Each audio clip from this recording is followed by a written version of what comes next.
Ayan, Friday morning mga kapiks for today's video. Dito po ako sa likod, dinihintay ko po yung bayaw ko dahil yung motor na naman mga kapiks. Ipapasyal ulit namin sa motor shop dahil may mga material po na na kailangan po palitan sa motor. So nag-order po siya sa online kasi yun nga ho, sa iba wala po. Yung meron lang po sa Shopee or siguro sa TikTok po siya nag-order. So nandun po sila ngayon sa Sagkahan. Biyahe po siya papunta dito sa Malloret naman mga kapiks. So si Ate Isa lang po yung pumasok dahil si Patpat hindi ko po pinapasok, masakit daw yung puso niya. So ayan, thanks Lord, at okay naman po yung kalagayan doon nila Mama Dax. So okay din po si Jing. Yung wala lang po sa kanila kuryente, then siguro mahina pa po din yung signal doon mga kapiks. So parang nakita ko po sa post ni Jing na umuwi lang muna sila sa Sugod. So kompleto po silang lahat doon. Tapos sila may timang din po mga kapiks, okay lang sila. Yung wala lang talaga sa kanila is kuryente. Tapos yun nga yung signal medyo mahina pa po doon. So ngayon ay October 7. October 7 na kapiks, at medyo ganun pa rin po yung sa amin dito, mahangin-hangin pa rin po sa labas. Ayan. Klarong-klaro na po dito dahil yun nga yung ibang puno natumba mga kapiks. So si Tito, morning routine na naman po siya, nagwawalis siya dito sa likod. Ayan, doon na po yung motor. Pinunasan ko po muna yan kanina.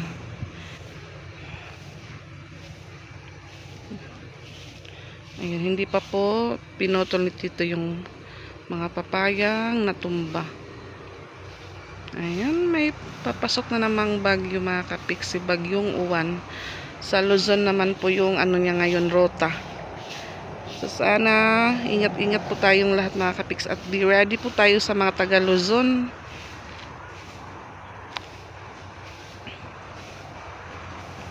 Alas 8:18 na po mga kapiks. So si Patpat na sa loob ng bahay. Bagong punas ang motor. At dito naman po sa baba, nasira yung cable wire. Ayan. Nakalimutan ko po kasing nakalak pa siya, tapos pina-under ko kahapon kasi yung unang hinatid ko po si Ate Ezra. So hindi ko po yan sinabi kay Pix kasi alam ko pong maa-award ako. Kayo lang po yung may alam niyan mga kapix. So tanungin ko mamaya si Mike kung may yan doon sa motor shop.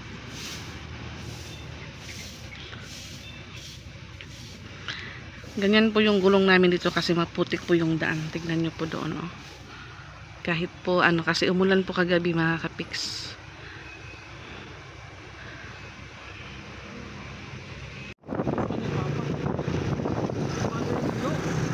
Yan, on the way na po kami. Yung driver po natin si Sir Mike. Wow.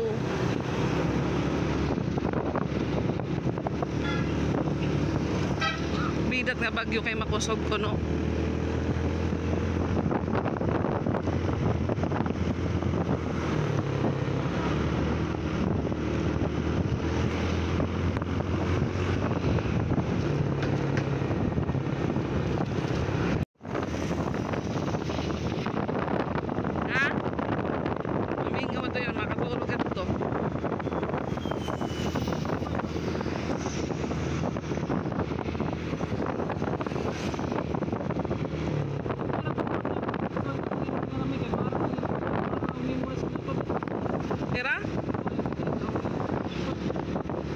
Ipat kasi ito yung gutay pati yung nguyit-nguyit ito ya.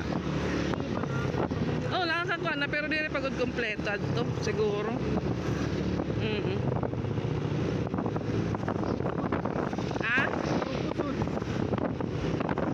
Dimi kay maram na kompleto na di rin pa.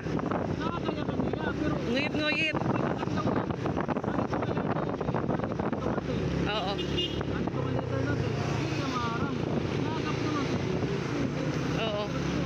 Adi pa yung nakakanumdom.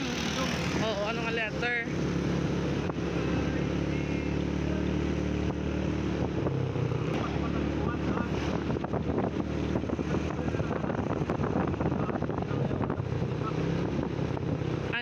kay chat kay Rosan na lang.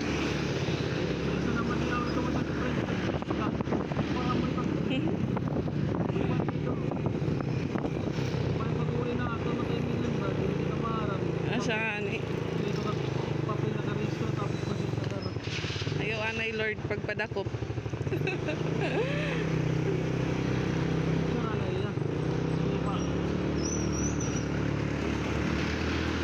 Dan yung box awak ilaro.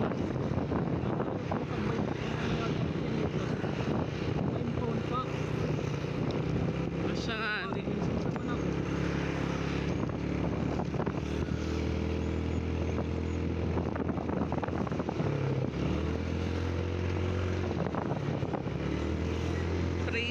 Din kadakop kakulupan multi-cup. Kaluoy man kay nangatol. Try maluya bayat biyahe. Dinhi oo. Di man nga may blungan ni may sumakay.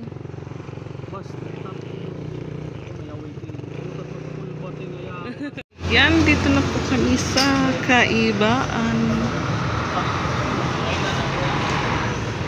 Yun po yung mekaniko namin, may inaayos pang isang motor.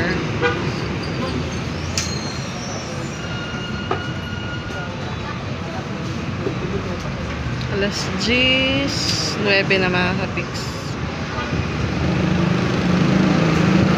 Nag-overheat po kasi yan, sabi ni Mai, kaya inuna ni Kuya.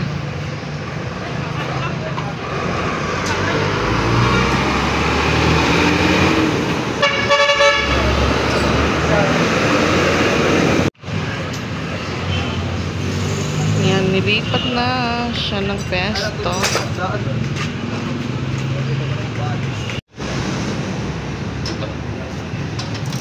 Sama dyan natin. Ayan na.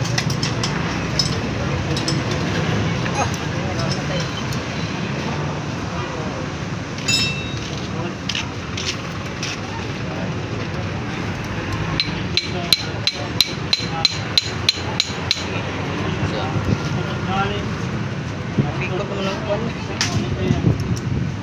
Ito na yan.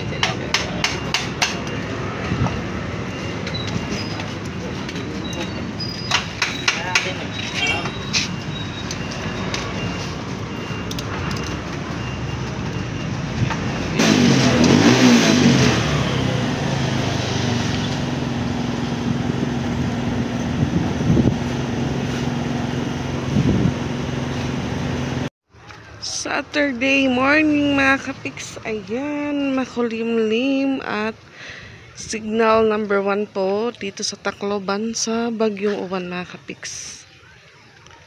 Ngayong araw ay Sabado at Labahan Day naman po tayo. So ayan, itong vlog ko po ngayon is may karagtong po ito kahapon dahil hindi po natapos yung vlog ko kahapon. Anong oras na pa ako natapos magpaayos ng motor. Pinalitan ko po ng gulong, tapos may iba din pong pinalit sa parts po ng motor. Ayan yung dalawa. Nandito naglalaro. So punta pa ako ng balon dahil nag-igib po si Ate Ezra sa mga baldi. So kunin ko po dun mga kapiks. Ano kayang bungang ito? Meron po siya ditong bunga, parang bayabas or guava. Pero parang lemon po siya mga kapiks. Oh. Kaso yung dahon niya po iba. Ito yung dalawa. Nilapitan ko po dito yung dalawa. Ayan, nasa baba na po sila. So nandun po yung mga kasama ko po. Say hi, good morning. Hi, good morning. Wow, hi yung mama. Hi mga katul. Didi, ito, ang lingkod. Ayo, diri ayo kamo diri paglingkod, diri lang kamot may kuan ayot may dahon kay makatul talaga ito. So yung mga kasama ko po sa bahay, natutulog pa po si Kuya tapos yung anak niya, pero si Ate Ezra gising na po dahil siya po yung nagbabantay sa tindahan. So ika 12 years na pala ngayon po ng Yolanda mga kapiks. So baka mamaya may candle light na naman po doon sa rotonda. So sana makapasyal po kami ng mga bata. So ang bilis lang po ng panahon, 12 years na po yung landa at may bagyo naman pong pumasok dito sa Pinas. Ay, lagi na paglatay-latay saki kay makatul. Saki lusad, mahulog ka. Hindi daw.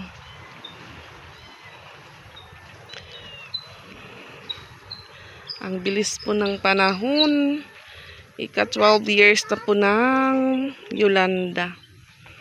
So, nandun po yung motor ni Kuya nakapark sa likod. Baka mamaya, umuwi po sila ng dulag.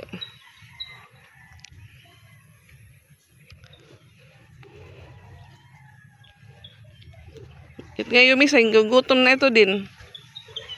So, kunin ko po muna yung ano doon. Nakapaglaban na pa ako ng unang babad ko yung mga damit ng mga bata. Tapos, uniform po nila. So, yung ngayon po, yung nakababad naman doon is yung mga blouse ko. Then, yung last, mga shorts naman mga kapiks. Ayan, punta na po tayo sa balon dahil nandun na po sila Ate Ezra. Nagbabanlaw. Ayan, dito na si Ate Ezra nagbabanlaw. Sabi ko magbanlaw na kayo dahil maglalaban naman si Boss Angel. Lumakad din rin Papa, B.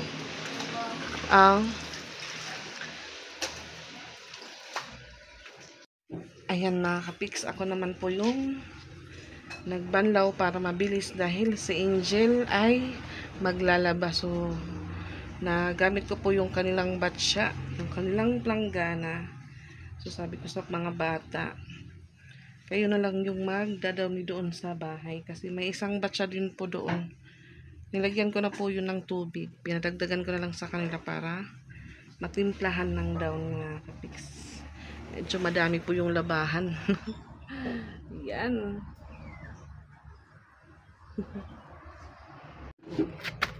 Yung lala. Ang nila ito siya.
Sige, puga ka dating puga.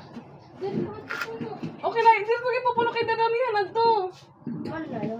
Okay na, ay pagpuno natin mapuga mga t-shirt. Dali, siya puga, makapagpuga. O, dali nga ipuga din mga blouse.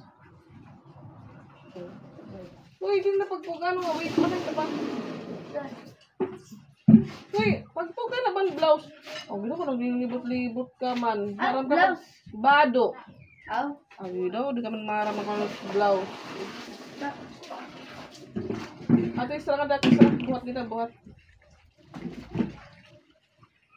Sige na. Sunod, ano nga din? Di ako na, di rin nga dito. Ate, isra. Ayaw nga, ayaw na din namin. Hinay. Wow!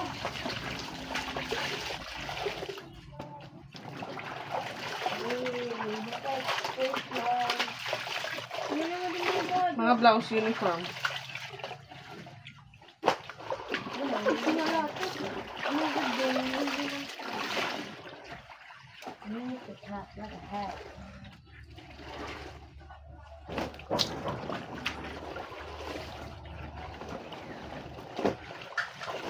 Pangaon, boss!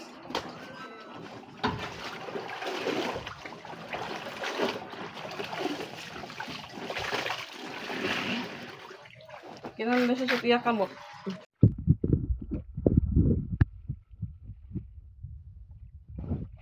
Guys, meron po tayong videographer.